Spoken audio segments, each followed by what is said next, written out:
First, turn on the unit. The unit's going to go through a self-test, and the first thing you're going to have to do is set the time and date. So press the select button, gets you back into the front screen. Scroll down to basic set using the down button, select it. Now you've got your date, time, language, and we're going to change that to the current date, which is the 18th of April. So using the up and down keys, bring it down to the 18, and then select to move to the next number to change. Use the up key to change it. The year is correct. Keep on scrolling down to the time, 11:50. It's a 24-hour clock, so adjust for that.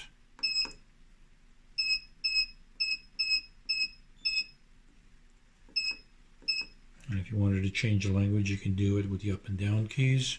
This is the number of cycles the machine has already had, and you're done. Get back.